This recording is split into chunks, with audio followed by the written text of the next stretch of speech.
Pronto, então boa tarde a todos e todas. Eu sou a Deilda, sou técnica aqui do Telesaúde Bahia, trabalho na equipe de teleeducação, juntamente com Érica e Juliana, que está agora em outra atividade.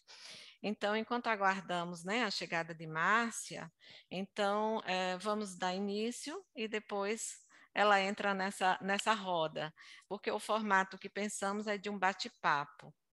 E a temática é: tem o transtorno do espectro autista. E agora? Conversa sobre diagnóstico na fase adulta.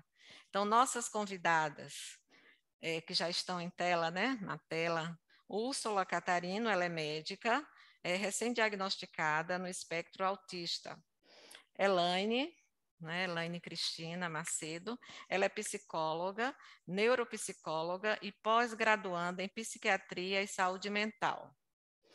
E Márcia, né, que daqui a pouco vai estar conosco, ela também é médica, psiquiatra infantil, né, médica psiquiatra infantil e atua no Centro de Referência Estadual para Pessoas com Transtorno do Espectro Autista, o CRETEA.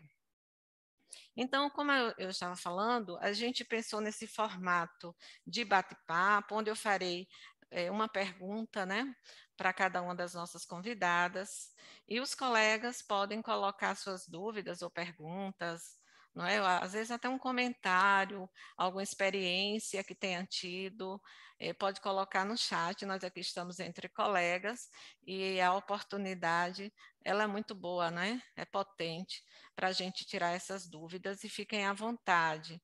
Aqui a gente, por isso desses formatos que a gente tem feito aqui no Telesaúde, para que faça sentido para aquele profissional que está lá no território. Nós temos as aulas, as palestras no formato tradicional, mas também temos esse outro formato que também estamos achando bem interessante, né? Então, vamos começar com Úrsula. Pode ser, Úrsula? Então, a pergunta é a seguinte: como foi sua trajetória até o diagnóstico? Boa noite, estou muito agradecida de estar aqui hoje e poder compartilhar com vocês esse meu processo, né? Espero que possa abrir aí os horizontes e os olhares aí para a galera da atenção básica, né? Porque é muito difícil fazer o diagnóstico na rede privada. Imagina como é para aquelas pessoas que dependem do SUS, né? Que a gente tem um aperto nessa coisa do acesso, né, em algumas coisas em saúde mental, né? E então, se as pessoas da atenção básica, né, começarem a adquirir essa ferramenta, aí vai ficar mais fácil, né? A gente vai poder aí ajudar muito mais pessoas a se descobrirem aí dentro do diagnóstico. Então, para mim, autismo era uma coisa que não entrava muito na minha vida. Eu não lembro nem de ter aprendido sobre isso na faculdade. Era assim uma coisa que eu sabia que existia e tal, mas como não estava assim no meu cotidiano ali, eu não me interessava muito pelo assunto, né? Mas sempre fui a diferente, né? Quando eu tive a certeza de que a minha cabeça funcionava diferente foi quando eu fui para um curso de meditação. E aí, na primeira aula do curso de meditação, a professora ficava falando assim, não, porque a nossa mente faz isso, a nossa mente faz aquilo, porque a mente faz assim, a mente faz assado, a mente não sei o quê. Eu levantei a mão e falei assim, a minha mente não funciona desse jeito, não. Não funciona assim. É outro jeito. E aí eu levei uma cortada, assim, da indivídua, e assim eu não fui mais. Não fui, nos outros dias eu não fui mais. Então, mas aí eu entendi que realmente a minha cabeça era diferente. Mas por quê? Também não estava muito preocupada com isso, né? Estava seguindo a vida, né? Razoavelmente funcional, que eu não conhecia quais eram as minhas dificuldades, né? Hoje eu olho e falo assim, nossa, quanto capacitismo que eu sofri na vida, né? Isso ainda me emociona, assim. Mas está tudo bem. E, bom, beleza. E o tempo foi passando, né? O tempo foi passando. E aí, quando entrou a pandemia, eu me debrucei para estudar cannabis medicinal, né? E aí, um dos principais usos, né, que fala muito da cannabis medicinal é na epilepsia e no autismo. Então, eu comecei a estudar sobre autismo e comecei a me identificar com aquilo, né? E quando eu tive contato com crianças autistas, assim, em alguns encontros que eu fui, eu me identifiquei demais com a forma deles existirem, entendeu? Assim, falei, caramba, eu acho que é por aí, né? Então, eu procurei uma psiquiatra que tratava autistas com cannabis e tal, em busca de um diagnóstico, né? Eu queria o diagnóstico, queria saber.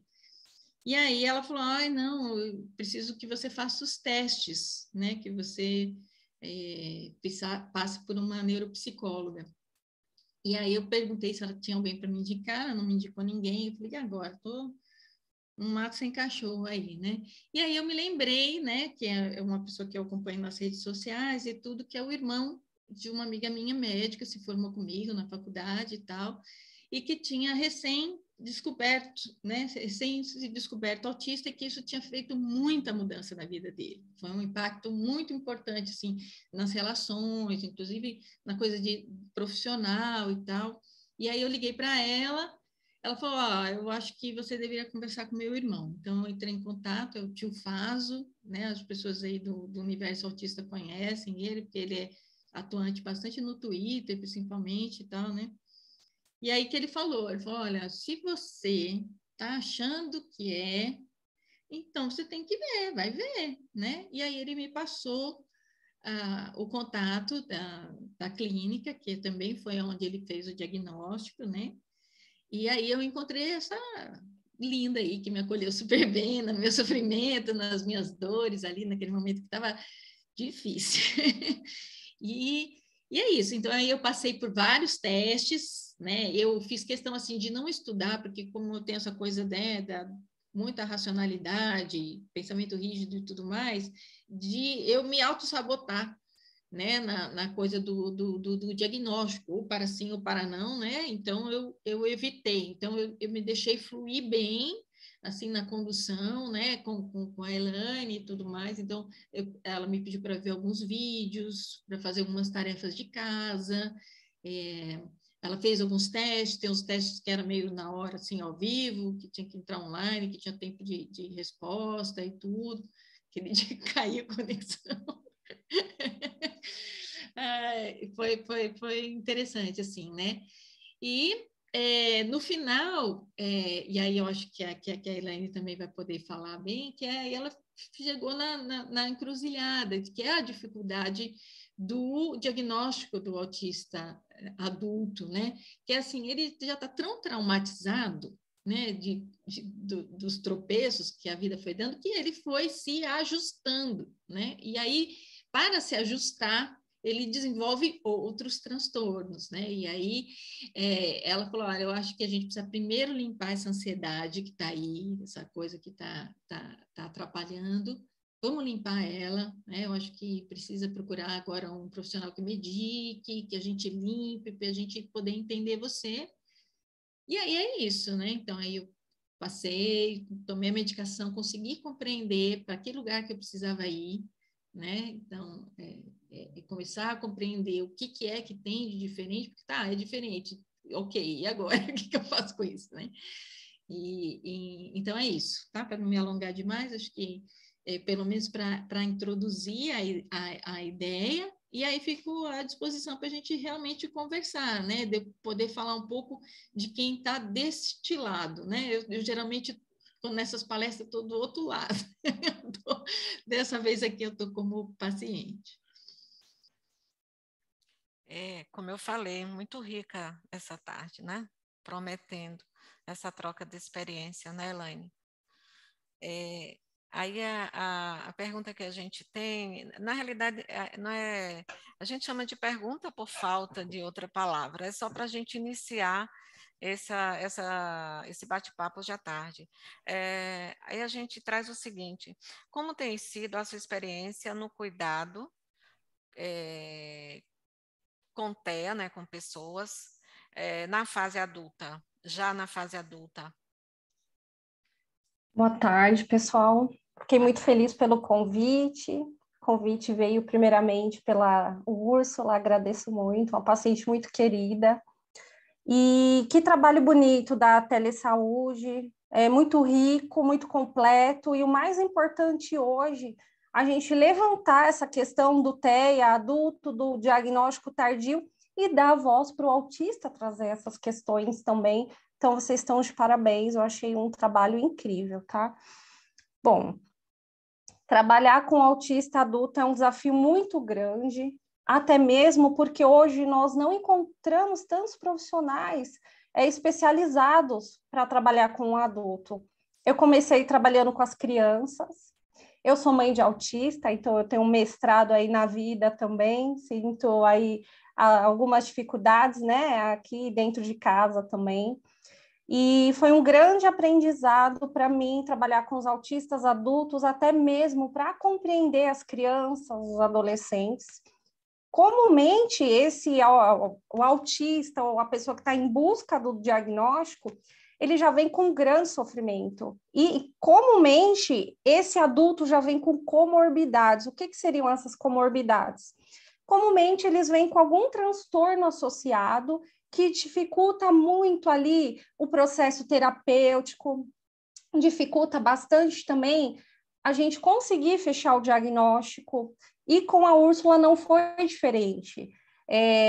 A gente fez toda a tratativa da testagem, eu precisei fazer um trabalho em conjunto também, né, com um médico psiquiatra, ansiedade um pouco mais alta, né, Úrsula? E a gente conseguiu fechar bem aí o diagnóstico. Ela tem hoje um acompanhamento também, né, do psiquiatra, do psicólogo, que é muito importante. Muitas vezes a pessoa vem para a busca do diagnóstico, mas ela precisa se auto-reconhecer, porque muitas vezes, se perceber autista, gera também gatilhos ali de crises, de depressão. Então, para o adulto, o diagnóstico tardio ele é muito pesado, porém, muitas vezes, libertador também, né, Úrsula?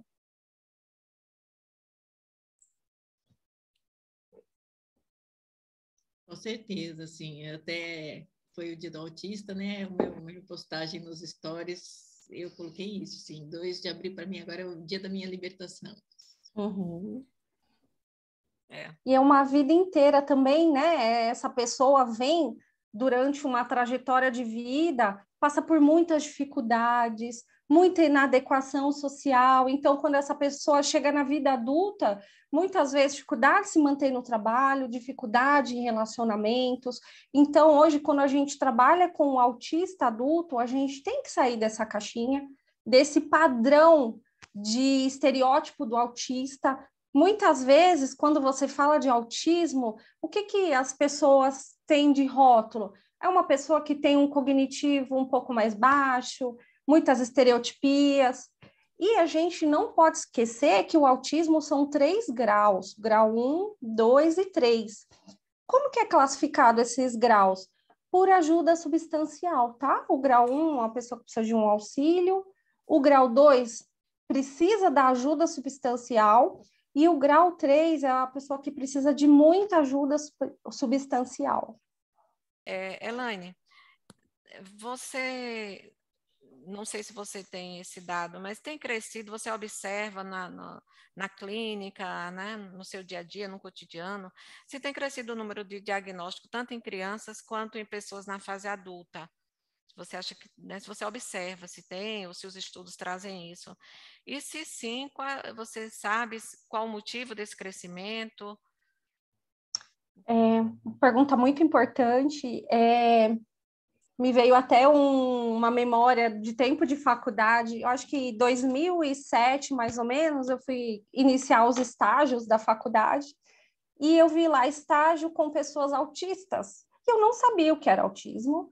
E quando eu perguntei para o professor o que é autismo, na época ele me disse, é uma pessoa que tem um mundo paralelo, que ele cria um mundo paralelo e vive lá, e muitas vezes é difícil trazer essa pessoa para a realidade.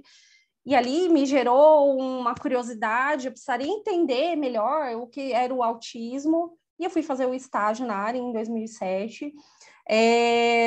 E eu percebia muita falta de acolhimento, muita falta de informação, então foi uma vivência muito pesada ali. parâmetros de hoje. Se você olhar os dados estatísticos de 2020, era de um indivíduo, de 54 indivíduos, um estaria dentro do espectro autista. Se você voltar um pouquinho lá atrás, mais ou menos entre 2000 e 2002, era um autista a cada 150 pessoas. Então, o que acontece? As pessoas foram se especializando, o conhecimento ele tem vindo de forma mais rápida, nós temos mais acesso às informações. Hoje, se você entrar nas mídias sociais, principalmente, a gente está bombardeado de informação. Então, hoje se tem o quê? Mais avaliações, mais profissionais capacitados para se chegar num diagnóstico. O que eu sinto, a minha realidade com o diagnóstico de crianças e até o diagnóstico tardio, quando o indivíduo ele é muito funcional, existe uma negação para o autismo, por causa desse rótulo. O autismo é uma pessoa com um cognitivo um pouco mais baixo, é uma pessoa que não socializa. Eu tive uma vivência esses dias de um médico, falou, eu não vou laudar porque o paciente olha nos olhos. Então, a gente já tem no DSM-5 muito claro, tanto que agora o nosso DSM-5 foi revisado nos Estados Unidos, ainda não está no Brasil essa revisão, mas quais são os critérios para diagnóstico do autismo? Comprometimento na comunicação social e na inabilidade social, e também comportamentos repetitivos, estereotipados. Então, a partir dali, a gente tem um leque de sintomas para trabalhar. O autista, muitas vezes, ele passa por questões de sobrecarga sensorial. A questão sensorial do autista, ela é muito complicada. Muitas vezes, o barulho, cheiro, uma roupa diferente, muita claridade, isso traz sobrecarga para o autista. Um autista que socializa muito, que tem muitos estímulos, uma ressaca social. Por quê? Quando a gente fala de comprometimento nas habilidades sociais, principalmente em algo que a gente chama de cognição social, isso é muito importante para quando a gente trabalha com autista, tá? A cognição social é as pistas que esses autistas recebem para interagir. Muitas vezes tem muita dificuldade. E você imagina, uma pessoa que já tem dificuldade de socializar, ele precisa, às vezes, de um tempo maior para compreender aquele ambiente, aquelas pessoas. Ele vai ter que observar a fala, esse vai e vem da conversa, observar os trejeitos das pessoas, o tom de voz. Muitas vezes isso causa muita exaustão para o autista, tá? Então, trabalhar com o autista, a pessoa tem que estar preparada para compreender essas questões, para dar bagagem para essa pessoa aprender a se autorregular. Por que se autorregular? No momento de grande exaustão, essa pessoa saber que ela pode sair daquele ambiente, que ela pode usar um protetor auricular, entre outras questões, tá? E voltando lá à pergunta, esse aumento se tem dado por essas questões. Hoje se tem quebrado esse rótulo do autismo e se tem trazido muita informação. As pessoas estão em busca de informações. As famílias estão estudando mais também. Eu, por vivência, demorou muito para fechar o diagnóstico do meu filho, foi muito sofrido. Então, foram mais de 7 neurologistas, psicólogo, fono, até a gente conseguir um diagnóstico. Quanto mais se demora para chegar num diagnóstico, o que acontece? Essa pessoa já tem muitas perdas, claro que ela pode ganhar isso em terapia, e um sofrimento desnecessário. Se a gente consegue trazer logo, se não fechar o diagnóstico, pelo menos já trazer os tratamentos adequados para essa pessoa. Conseguir colocar, tem sinais de autismo numa criança. Mas eu não consigo fechar o diagnóstico. Tudo bem, a gente pode errar um diagnóstico, mas a gente jamais pode errar no processo de intervenção dessas pessoas, porque chega lá na frente, essa conta não fecha. É muito sério isso. Antes de chamar Márcia, para não perder o raciocínio, Juliana, ela traz aqui, faz uma pergunta. Com quantos anos se fecha esse diagnóstico? Ou se não tem, depende de cada pessoa, enfim. Hoje a gente já consegue fechar diagnóstico com 1 ano e meio, que a criança já começa a trazer sinais evidentes. Principalmente quando você fala de indivíduos do grau 2 e 3. Tem um maior comprometimento, principalmente, às vezes, na área cognitiva, então são diagnósticos que acabam sendo fechados de forma mais rápida. Quando esse autista dá dentro de uma funcionalidade maior, às vezes se demora um pouco mais para fechar esse diagnóstico. Então, você tem diagnóstico lá de crianças com 1 ano e meio, e hoje a gente tem falado e feito diagnóstico também de pessoas idosas. Então, não tem idade para, eu já vivi a vida inteira assim, para que eu quero um diagnóstico? Então, a gente está quebrando também muito esse tabu da questão da idade. Ela disse que está respondida. Então, nós agora vamos, a nossa outra convidada, né? Márcia Pinho. Oi, Márcia. Obrigada. Oi, Érica. Boa tarde a todas. Érica está acompanhando também, mas eu sou a Deilda. Faço parte da equipe de teleeducação. É um prazer conhecer você. E nós aguardamos, mas devido ao horário dos profissionais no território, aí nós iniciamos, mas não tem muito tempo, então nós até lhe pedimos desculpas, mas por causa do horário deles. Então, eu, na verdade, peço desculpa porque eu estava exatamente num grupo de observação, que é um grupo de avaliação diagnóstica aqui do CRETEA, certo? Mas prossiga, Dai. Essa tarde está sendo muito proveitosa, muita aprendizagem, né?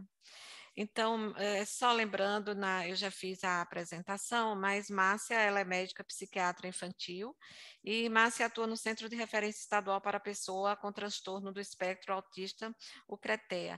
Então, como a gente está nesse formato, Márcia, de bate-papo, né, Úrsula, Elaine e você, e eu estou aqui como facilitadora, então a gente fez uma pergunta só para iniciar, né, a conversa. Então, elas já responderam e já vieram outras aqui do chat. Então, para você, Márcia, como vocês lidam com TEA, né, na fase adulta no CRETEA? Então, deixa eu fazer uma pequena apresentação, não só minha, mas do CRETEA também. Então, o CRETEA é um centro de referência para pessoas estadual, para pessoas com transtorno do espectro autista. É uma iniciativa do governo do estado da Bahia, porque o SUS ele já trabalha com 2 linhas de cuidado. A rede de atenção psicossocial, onde tem as diretrizes para o trabalho com TEA, e a rede da pessoa com deficiência, voltado mais ao processo de reabilitação. Qual foi a ideia de criar um centro? Esse centro ele tem como mote, como objetivo principal, articular a rede da perspectiva de trazer inovações técnico-pedagógicas para o cuidado desse indivíduo no território. Porque aí, saindo bastante, né? Assim, o CRETEA trabalha com população, com os 417 municípios do estado da Bahia, né? Dentro da perspectiva do SUS, nós atendemos de 0 a 120 anos. E quando eu falo atendemos, eu não estou falando só dos 200 pacientes que cabem ao CRETEA dar uma assistência. Mas o que eu estou falando muito mais é dessa estratégia, que é uma estratégia que ganhou, enfim, foi um boom com essa pandemia, que é o apoio matricial, né? O apoio matricial nada mais é do que o suporte especializado à atenção básica. Porque nós entendemos que Em termos de políticas públicas de saúde, quando me perguntam qual é o lugar do TEA, é o mesmo lugar que o meu, que o seu, que o de Elaine, que o de Úrsula, na atenção básica. É o cuidado integral do indivíduo. Como é que essa atenção básica pode, em alguns territórios que são desprovidos de dispositivos, ou da RAPS, ou da RCPD, dar conta desse indivíduo, através do apoio matricial? E até mesmo os municípios onde existam dispositivos da RAPS, da RCPD, como a Elaine situou bem, esse diagnóstico na fase adulta, a academia chega, dá um nomezinho que é amostra populacional perdida. Por quê? Porque se já é difícil se fazer um diagnóstico de TEA, quanto mais o TEA adulto, né? E isso corrobora as informações de Elaine, porque começa a haver um overlap de sintomas e muitas vezes o psiquiatra, o psicólogo, a equipe, por mais experiente que seja, eles começam a ter dúvidas. Será que aquilo é um transtorno obsessivo compulsivo? É um transtorno de ansiedade generalizada? É uma depressão? É um pânico? É um DI ou é um TEA? Então, isso se torna muito mais complexo, né? E é uma tarefa verdadeiramente hercúlea. De que forma o CRETEA abraça essa tarefa? Sempre em equipe multi. Agora, quando eu pedi desculpa a vocês pelo atraso, eu estava num processo de avaliação diagnóstica que é feito um médico, que sou eu, e mais duas colegas, né? Normalmente uma fono, uma psicóloga, uma fono e uma terapeuta ocupacional, uma fono e uma fisioterapeuta. Nunca é feito isoladamente, porque eu digo sempre assim, que cada TEA, para mim, é um TEA, é um começo, certo? Porque não existe receita pronta, né? Tanto não existe que na proposta do SUS para o cuidado dessa população é através do PTS, que é o Plano Terapêutico Singular, onde a gente consegue enxergar as singularidades, não só familiares, econômicas, mas as próprias comorbidades que esse indivíduo traga para estabelecer um tratamento, ou melhor, uma conduta, um projeto mais personalizado, que já é algo difícil, esse processo de cuidar e de, vamos dizer assim, potencializar uma melhora desse prognóstico desse indivíduo no SUS. Não porque os profissionais do SUS sejam menos capazes, muito pelo contrário. Eu sou SUS de carteirinha e, assim, tudo que eu sei de TEA eu aprendi no SUS. Agora, a questão é que no SUS você lida com outros obstáculos financeiros em relação à família, de entendimento, de disponibilidade para trazer aquele indivíduo para as terapias, enfim, é algo mais complexo. Agora, voltando à sua pergunta, o apoio matricial, vocês que trabalham aí com telesaúde, ele tem sido um divisor de águas.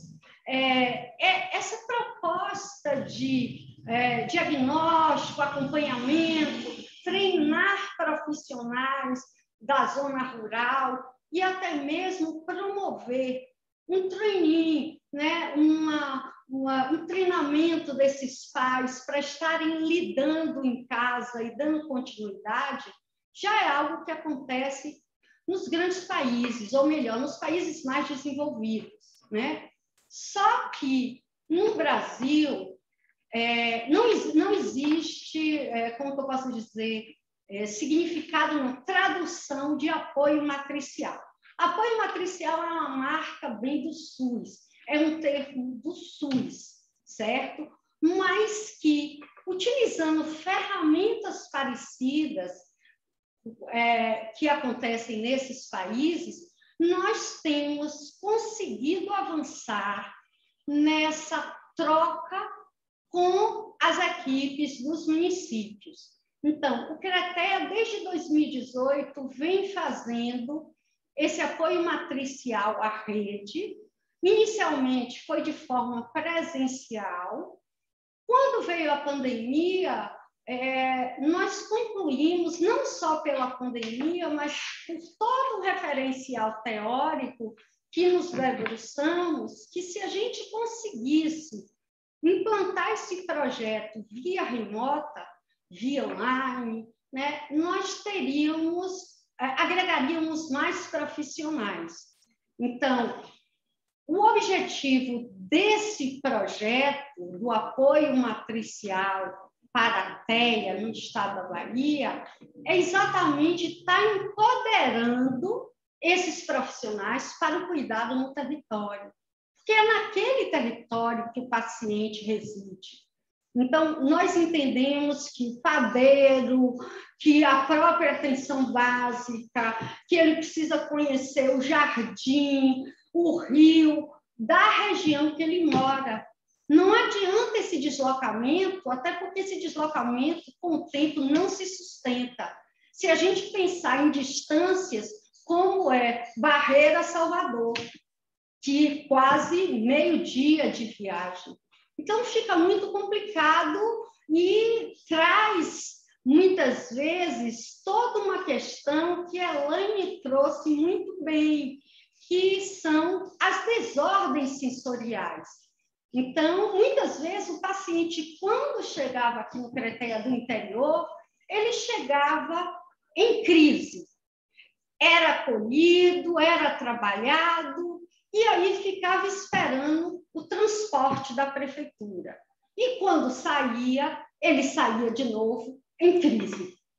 Então, eu acredito muito nessa proposta do apoio matricial, né? A gente vai conseguir, a gente tem conseguido dar conta de um grupo maior de replicadores, porque essa é a ideia, né? Não é centralizar essa especificação de cuidado, mas que o cuidado especializado esteja ali à mão do trabalhador, dos trabalhadores do SUS, para quando eles precisem, eles dizerem, olha, eu preciso do apoio matricial, eu estou com dificuldade para fazer esse diagnóstico, eu estou com dificuldade para construir o PTS, eu estou com dificuldade sem conseguir lidar com essa interface da intersetorialidade, que é outro aspecto muito importante, no território.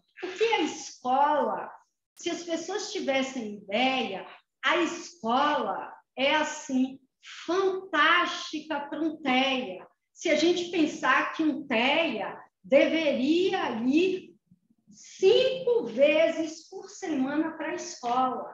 E muitas vezes os dispositivos não têm condição de ofertar nem 3 vezes por semana, quanto mais 5. Então, a questão da intersetorialidade, do bairro, do conselho tutelar, do grupo que tem ali, da área comunitária daquela região.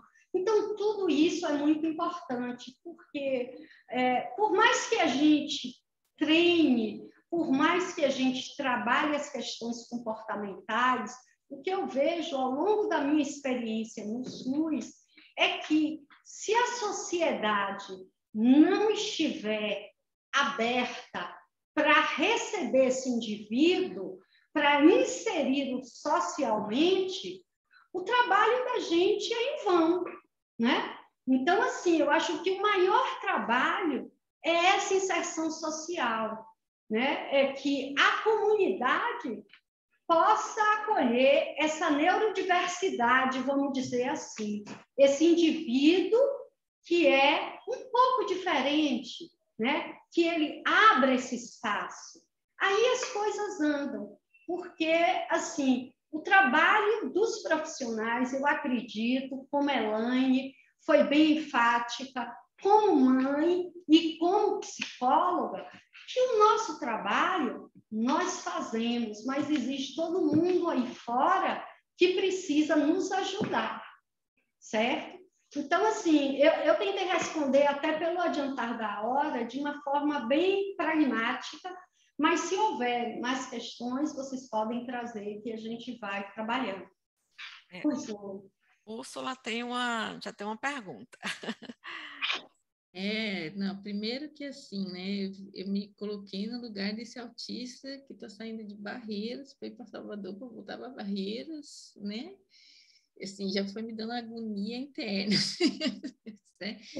E quando, né, a gente veio aqui com essa ideia de diagnóstico, né, eu estava pensando realmente no diagnóstico, porque realmente é o que eu estou vivendo neste momento, né? Eu estou vivendo essa coisa do recém-diagnóstico, ainda me compreendendo enquanto autista, né, que é um processo que a Elaine estava dizendo, mas me colocando quanto usuária do SUS, e agora que eu vou voltar para Salvador, eu vou querer me tratar aí, inclusive, para entender tudo isso, é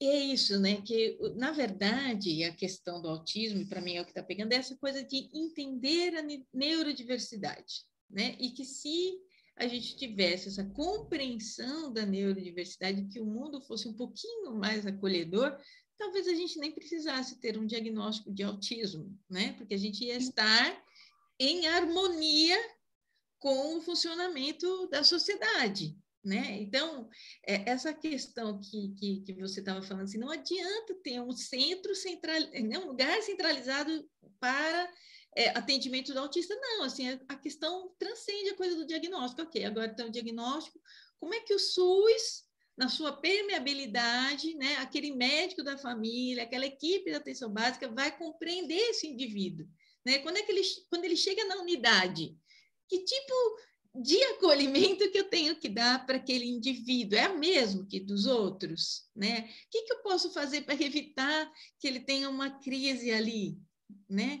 E eu falando nisso porque eu estou trabalhando numa unidade básica aqui, né? Eu toco o handpan. O handpan tem sido um instrumento de autorregulação também, nesse processo de descobrir o meu Steam Toy gigante.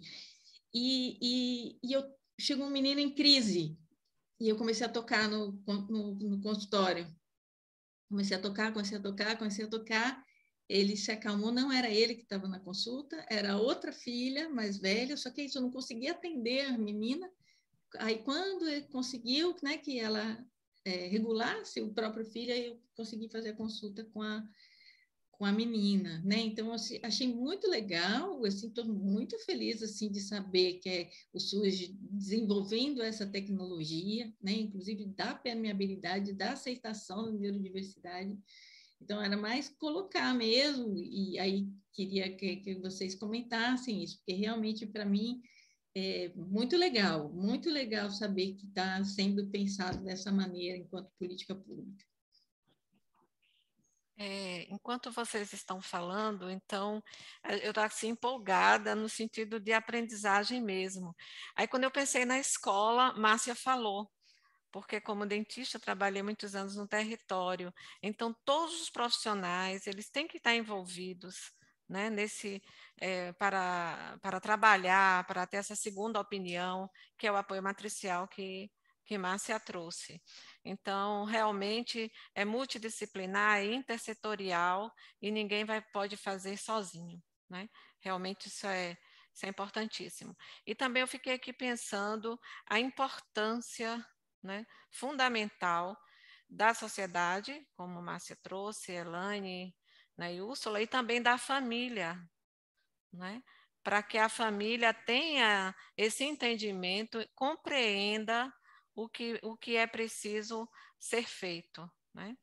Então, nós temos aqui uma pergunta, aliás, assim, não é nenhuma pergunta, é um relato, digamos assim. Acredito faltar uma rede de apoio, principalmente para as mães. Ficamos perdidas, né? colocou agora, ficamos perdidas. Por onde começar? Então, isso aí, esse trajeto, esse caminhar na rede. Né? Então, vocês, quem gostaria de falar?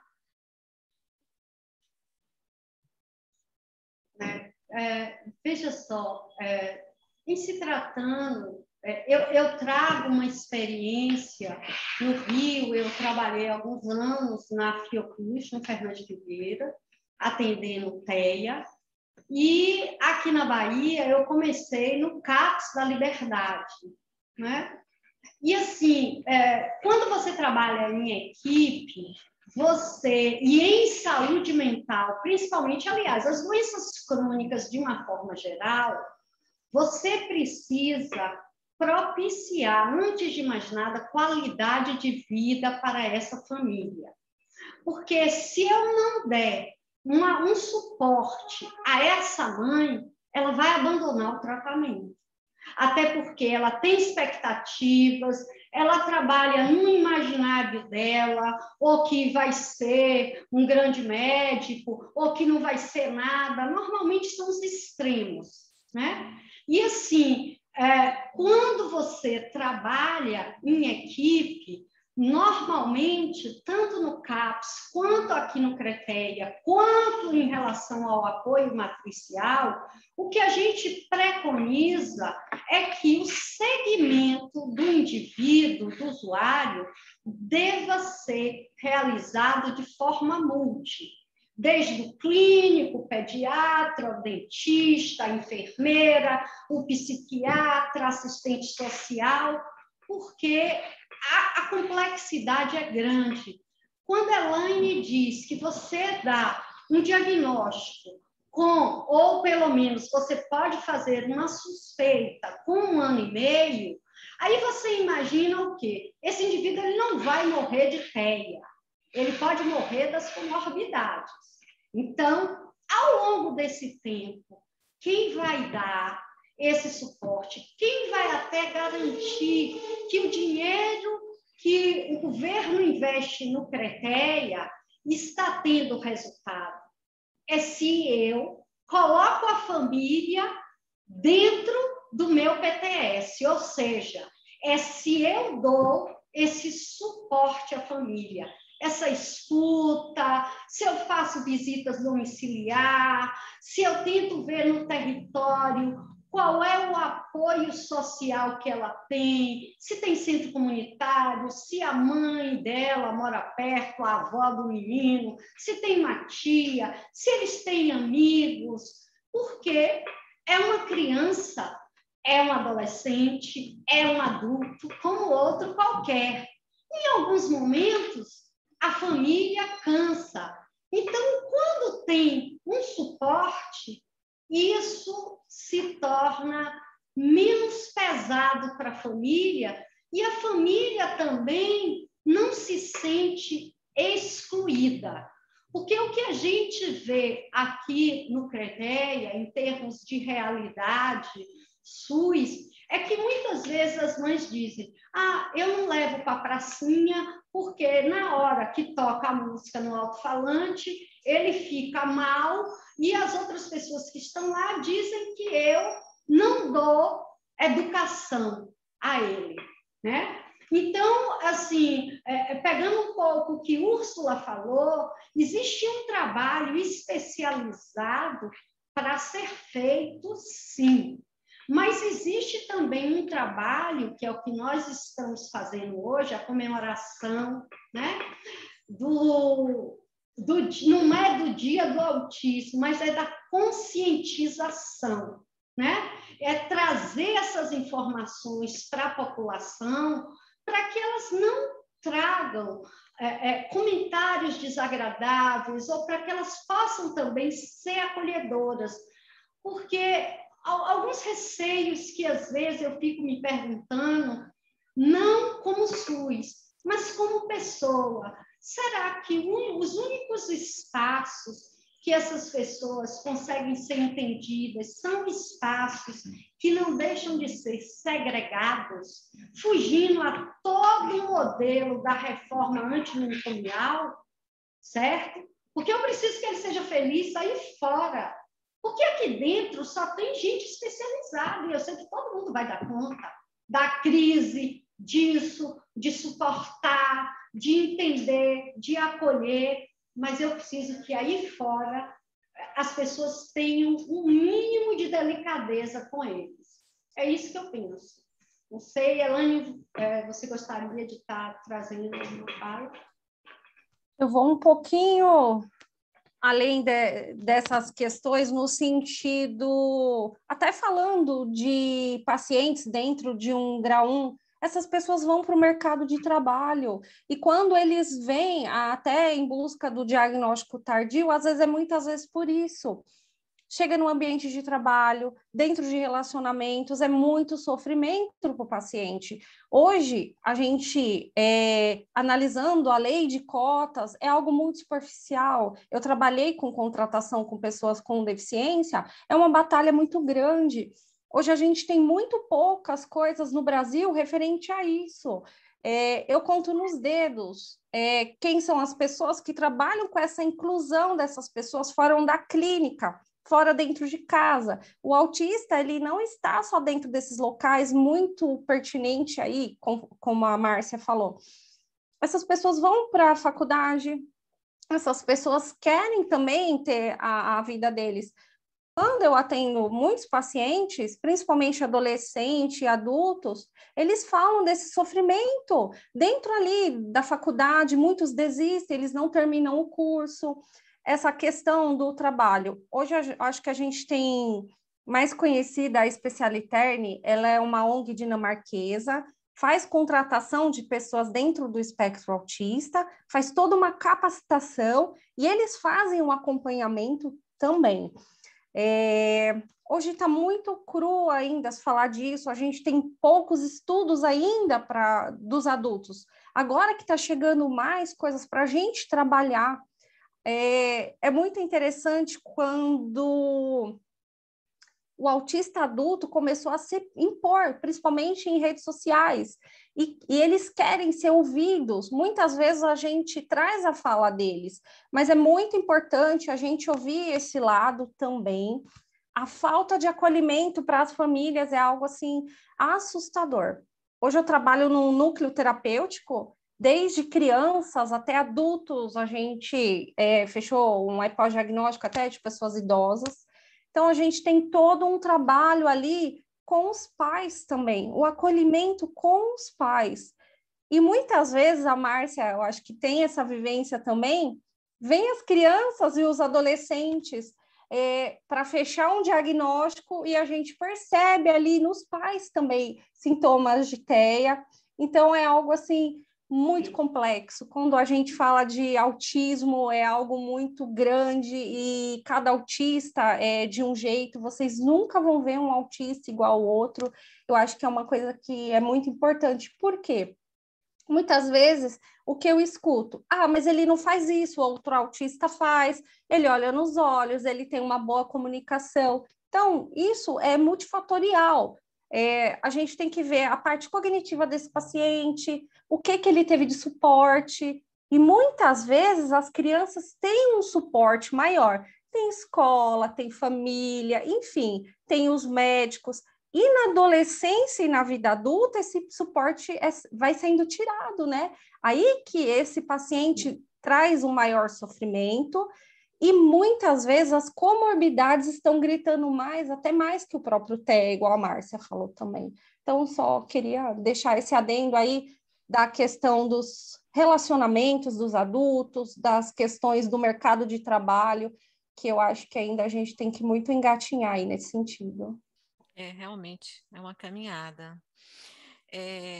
Thaís, ela diz o seguinte, vou ler na íntegra o que ela colocou aqui no chat. No caso do autismo leve, quais sinais podem ser percebidos para diagnóstico? Pode existir uma confusão entre autismo leve e transtorno de personalidade? Gostaria de entender melhor. Como foi dito na palestra, é algo que às vezes não é muito abordado durante nossa formação. Essa descrição que ela fez foi para adultos. Aí ela até diz assim: será que estou perguntando coisas sem conexão? Eu acredito que não.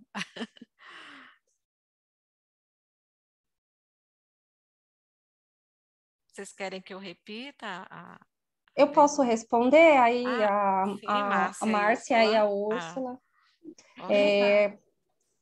O autista, quando ele vem para o diagnóstico, a principal queixa ali é a dificuldade de socialização.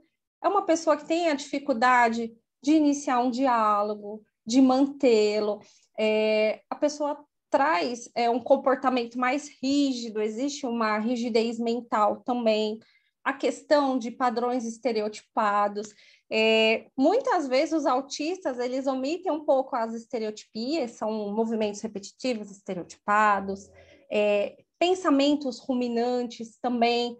Então, a gente, quando vai fazer uma avaliação diagnóstico de autismo, a gente tem que voltar lá na infância, entender como foi essa infância, a parte da adolescência também. Então, é um diagnóstico que a gente tem que buscar desde a infância. Eu tive um caso bem difícil, que a paciente não tinha muitas lembranças da infância, e o pai e a mãe eles já haviam morrido, então foi muito difícil fechar o diagnóstico, mas com a ajuda da equipe multi, do psiquiatra, a gente conseguiu fechar sim, tá? A gente não pode deixar de diagnosticar por conta disso também, entre outros contextos também. Quando a gente fala de cognição social, a socialização ela é muito dinâmica. Às vezes, esse paciente traz alguns critérios ali que chamam a atenção. Por exemplo, uma pessoa com uma ansiedade social, ela tem noção que ela precisa socializar, como ela se precisa portar, ela tem repertório para socializar. Muitas vezes, o autista não tem. É o que eu falei um pouquinho no início. Às vezes é muito cansativo para o autista, eu tenho que prestar atenção em toda a dinâmica de uma conversa, a postura da pessoa, o tom de voz, e muitas vezes o paciente tem muita dificuldade. As questões de sobrecarga sensorial, de ressaca social, entre outros sintomas também, tá? São os principais sintomas aí que a gente enxerga por um diagnóstico, eu acredito que ela falou de grau 1, né? Sim, Elaine. Márcia, gostaria também de fazer algum comentário, ou Úrsula. Estão parabenizando aqui, estão achando excelente. Inês disse que gostou muito disso, neurodiversidade. Roberto disse que o conteúdo é muito pertinente e que essa temática deveria ser mais discutida, até mesmo palestras nas escolas. Isso aí é fundamental, aquilo que Márcia já falou, né? Tem mais aqui dizendo que eu acredito que deveria ter um acompanhamento na atenção básica dos municípios, porque, segundo o colega, é muito defasado e fala por experiência. Outros que é um tema relevante, Thaís está agradecendo pela resposta, Elaine. Então, assim, é uma temática realmente que não vai se esgotar. A gente sabe que quando a gente faz uma atividade como essa, a gente chama para reflexão, né? Para estudar e para trabalhar em equipe. Porque se não for assim, a gente não consegue caminhar. Úrsula, você quer falar alguma coisa? Úrsula, trazer mais experiência, mais sua experiência? Estou vendo esse filtro aí atrás, estou me lembrando da minha terra, viu? Que eu sou pernambucana. Amei. Foi assim que eu resolvi o problema de me hidratar pouco. E ali a aguinha está sempre fresquinha, Pois né, pertinho, e aí eu encho minha garrafinha e vou bebendo água. Não, eu só tô muito feliz, assim, de ver isso acontecendo, né? Que tenha bastante permeabilidade, né? Isso aí para a rede, né? Não é tão difícil, né? A gente só precisa se unir mesmo, né? Para trabalhar isso. Eu achei interessante que agora eu faço parte de algumas redes, né? De autistas, essa coisa dos influencers aí que a Helena falou.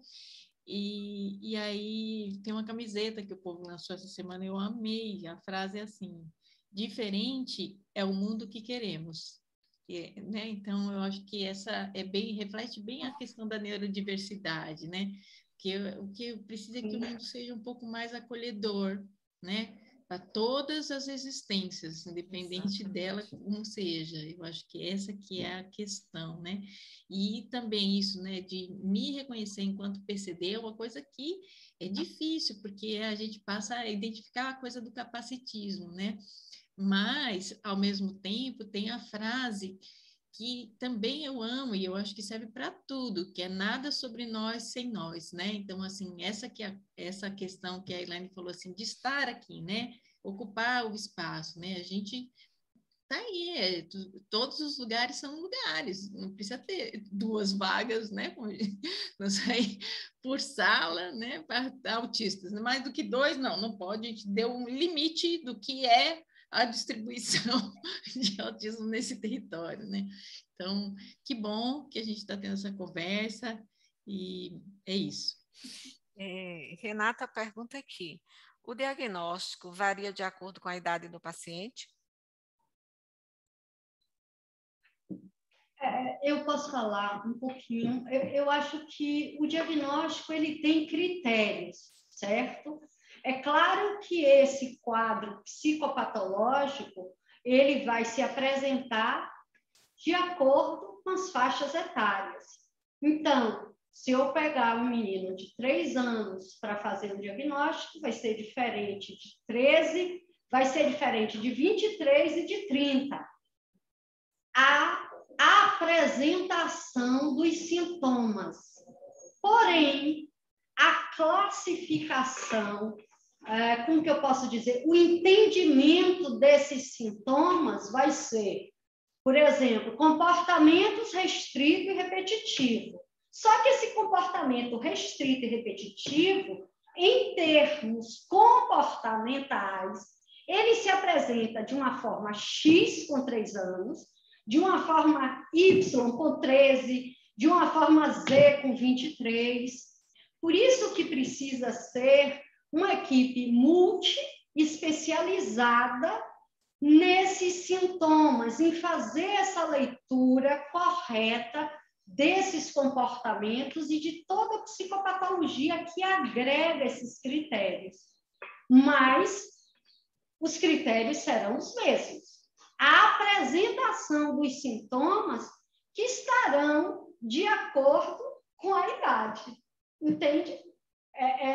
Eu não sei se ficou claro, mas, enfim, talvez a Elaine possa complementar aí alguma coisa, não sei.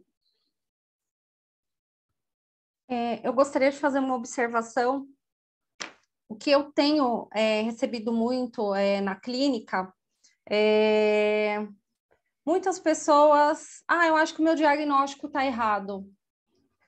Muitas vezes não é porque o diagnóstico está errado, essa pessoa tem comorbidades, às vezes o TDAH, um toque, depressão. Então, o TEA fica um pouco mascarado ali muitas vezes. É o que aconteceu até com a Úrsula. A gente tratou ali a questão da ansiedade para conseguir fechar bem essa avaliação, para não fechar de uma forma prematura também.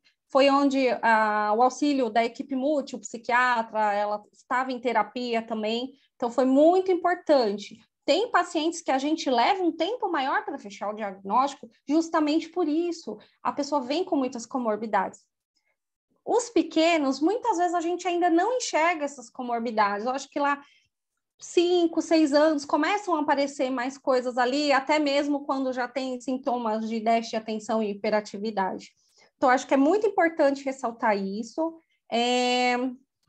Dentro dessas questões também, só puxando um link, aproveitando, muitas vezes esse paciente ele tem algumas crises, tem uns nomes lá diferentes, às vezes o pessoal fala bonito, mas eu acho que é importante a gente conscientizar o que são essas crises, primeiramente. O meltdown é uma crise, o paciente fica mais nervoso, ele tem um rompante de raiva um pouco maior. Às vezes esse paciente tem crises com coisas pequenas, até uma desregulação sensorial.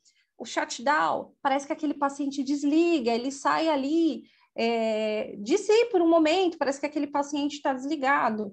Eu tenho pacientes com diagnóstico de bipolaridade por conta desse meltdown. e depois que esse paciente foi para tratamento, terapia, que a gente saiu dessa neblina e foi buscar lá na infância, trouxe a família, muito importante a família participar muitas vezes desse diagnóstico, nem sempre a gente consegue com adultos, mas é um fator muito importante também a gente puxar ali, resgatar essas informações, tá? Só para fazer um complemento. É interessante, realmente. O PTS, né, em relação ao diagnóstico, né, tem que ter esse olhar singular, né? Clara pergunta para Márcia. Por favor, gostaria de saber como é o acesso para pacientes ao CRETEA.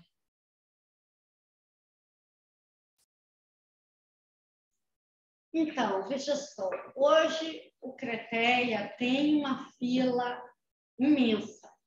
Então, as pessoas têm que vir para um acolhimento e aguardar ser chamado, né? Mas existem outros lugares, se ela mora no município de Salvador, que trabalham com TEA. Não é só o CRETEA, certo? Porque as pessoas elas têm uma ideia de que aqui são os únicos especialistas que existem no estado da Bahia. Isso é falso, viu, gente? Né? A diferença do CRETEA para um CAPS, para um SER, para um NASF, para algumas organizações sociais, como Irmã Dulce, como o Centro de Reabilitação da Bahia, é que o CRETEA veio com uma proposta de multiplicador, certo? Mais voltado para a docência e para as pesquisas na área de políticas públicas de saúde, ou seja, o governo pergunta a gente qual é a nossa missão, de que forma eu posso atender melhor esses pacientes no interior. Então, para isso existe o CRETEA, para todo um estudo de rede, todo um dimensionamento do formato, vamos dizer assim, mais efetivo e eficaz dentro das possibilidades de cada gestor para que esse cuidado ocorra no território. Na verdade, a grande história do CRETEA não é assistência, e sim mais voltado para a docência, para estar trabalhando os profissionais do SUS para minimamente dar conta desse paciente no território, certo? Ok. Agora tem aqui, assim, uma pergunta para a doutora Úrsula. Como foi essa experiência de descobrir agora na fase adulta que é TEA? Você já vem, né, ao longo da atividade, você já trouxe, já pontuou, né, fez algumas observações. Aí você quer acrescentar, Úrsula? Quero. Para mim, são duas coisas que são uma só e que são muito contraditórias, né? Então, que nem eu falei aqui, para mim agora esse primeiro dia 2 como autista, né, é um dia libertador. Libertador para ser eu mesma. Acontece que é isso, quem sou eu? Acho que essa que é a grande angústia, né, deste momento para mim. Quem sou eu? Né? Como eu me manifestaria enquanto ser se eu tivesse sido acolhida lá atrás? Então, não fui. Né? Então, agora eu estou fazendo essa descoberta e tá, como é que vai ser daqui para frente? Então, assim, para mim, para mim é um grande momento de autoconhecimento, assim, como se eu tivesse agora tendo que virar uma chavinha e olhar para mim e me compreender, né? Porque tudo aquilo que eu tinha como referência sobre eu mesma se transformou, né? Então muito um misto assim, por isso que eu fico muito emocionada, né? Porque é isso, tá. Eu acho que é aquela coisa assim, tipo da abolição da escravidão, né? O povo foi lá, aquele cenário todo, tiraram as correntes, mas largaram o povo lá assim, né? Tipo, agora se vira, brother, né? Então, é isso, tá, e agora? O que que eu faço, né? Soltei essas correntes que estavam me amarrando, mas o que que eu faço com isso agora, né? O que que eu faço com isso? Não sei se a comparação cabe, né? Porque a gente está na Bahia e tudo mais, mas assim, só para poder falar o quão contraditório é isso, né? Tá, o que que eu faço com essa liberdade agora? Tá? Eu acho que é esse que é o grande conflito interno da minha pessoa nesse momento. É um relato bem emocionante, emocionado, e realmente é o que você está sentindo, né? A gente observa, e é um novo caminhar. Essa chave aí, girar essa chave, Úrsula, a gente faz em vários momentos de nossa vida, né? E é preciso fazer. Bárbara Oliveira, ela diz o seguinte, que as terapias, para a gente que mora em cidade pequena, é um transtorno, pois precisamos nos deslocar para ofertar as terapias. Ela diz isso aqui. Renata agradece a você, Elaine, pela explicação. Quem mais aqui? O colega aqui, Roberto, ele está gostando, mas está com a conexão ruim. Então, eu penso que todos aqui, com certeza, nós estamos com 45 pessoas, aproximadamente, e eu sei que plantou aqui uma sementinha em cada um, uma reflexão, um outro olhar, e é como Úrsula trouxe, o olhar para não só, né, para o autismo, né, ou a pessoa, mas para todas as outras questões, o olhar para o outro. Eu acho que a gente precisa trabalhar isso, trabalhar o olhar.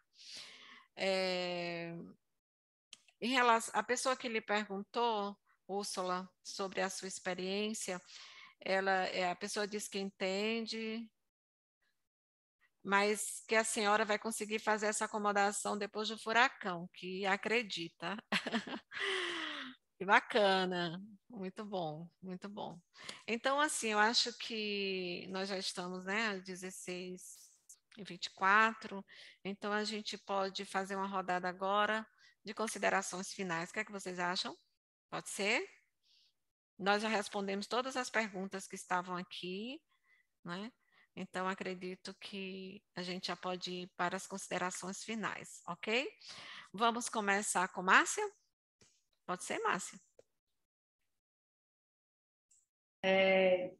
Mais uma vez, eu quero agradecer o convite, também em nome do CRETEA, e, aproveitando a plateia, trazer informação de que o CRETEA ele vem desenvolvendo um trabalho de educação permanente aberto para os municípios, certo? No formato de um curso, né, com 4 módulos, onde existe um espaço para discussão de casos, né? Então, se as pessoas tiverem interesse, elas podem entrar em contato com o e-mail apoiomatricial.creteia@labcmi.org.br ou no próprio telefone do CRETEA, tem um site, não é, Léo? Tem um site, então,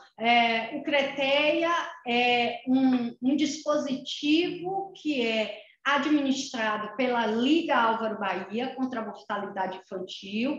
Então, dentro do site da Liga, existem os endereços do CRETEA, e para além do CRETEA, eu coordeno um curso de extensão na Universidade Federal da Bahia, aberto também à comunidade, certo? Não é só aos profissionais de saúde, como é o daqui do CRETEA, chamado Panteia, certo? No site da UFBA, Panteia com 2 T's.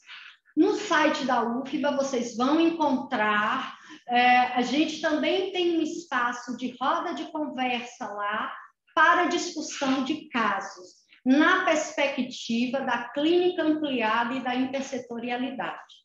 E, no mais, assim, agradecer muito, agradecer a Elaine, não conhecia você, achei, assim, ótimo, excelente as suas colocações. E, Úrsula, desde já, saiba que nós, tanto do Creteia quanto do Pantea, estaremos lhe convidando para ser parceira, viu? E uma boa sorte para você. O que precisar, eu fico aqui todas as tardes no Largo do Campo Grande, número 36. Viu? Boa sorte para você. É isso, gente. Obrigada mais uma vez. Márcia, eles estão pedindo, porque eu não acompanhei o link, o e-mail e o link, se poderiam colocar no chat. Eu vou digitar no site. Fica melhor certo. no chat. Fica melhor, sim. Aguarde um pouco, Roberto e Clara. Daqui a pouco tem aí a solicitação de vocês. Elaine, pode ser você agora, querida? Agradecer mais uma vez a oportunidade, eu acho que foi muito rico. Mais uma vez aí a gente dá a voz para o autista trazer a sua vivência também. E deixar, assim, novamente, o autismo não tem cara, muitas vezes o diagnóstico vem nesse sentido, e isso é muito pesado. E também deixar o meu Insta, Elaine, NeuroPsi17, e agradecer novamente a Úrsula. Foi uma jornada muito importante, né, Úrsula? Eu agradeço você ter me dado essa oportunidade de estar com você durante essa jornada aí. Muito obrigada. E, Úrsula, querida, suas considerações finais? Eu já tinha feito antes, que eu achei que era aquele momento, que eram as considerações finais, né? Queremos ouvir você mais uma vez. Então, é só agradecer mesmo a oportunidade e que sim, eu vou aceitar esse convite. Assim, eu estou chegando em Salvador em breve, aí nos próximos 15 dias eu devo estar chegando. Assim que eu me assentar, eu vou procurar aí, né? Que eu acho que realmente eu preciso me inserir num coletivo de pares, né? Para que me ajude a compreender essa jornada, porque a jornada só está começando. São só os primeiros passinhos dessa jornada aí. Então, espero que vocês tenham gostado e espero que realmente abra os olhos, né, para todo mundo que assistir isso, assim, para a gente realmente fazer um mundo diferente, mais acolhedor, mais inclusivo. Nós que agradecemos, nós aqui do Telesaúde, todos estão ocupados e pararam agora à tarde para compartilhar, né, o conhecimento, as experiências e trazer tanta informação para a gente. Então, o Telesaúde fica aqui à disposição, né, e podemos fazer também outros trabalhos e a gente vai dialogando. Érica que tem o contato de vocês, então ela posteriormente ela vai conversar e a gente vê o que a gente pode estar apoiando esses profissionais no território. Porque quando a gente apoia os profissionais, a gente qualifica esse atendimento, né, que chega à população. A ideia, o objetivo de nossa atividade hoje à tarde foi essa. Então, acho que conseguimos dar conta da nossa proposta, né? E nosso objetivo de hoje à tarde. Um beijo para vocês. Bruna que agradece pelo evento. Felicidades, Úrsula. Fique em paz. É o que Bruna escreveu aqui, viu, Úrsula? Tchau, pessoal. Tchau, obrigada. Tchau. Até a próxima. Até.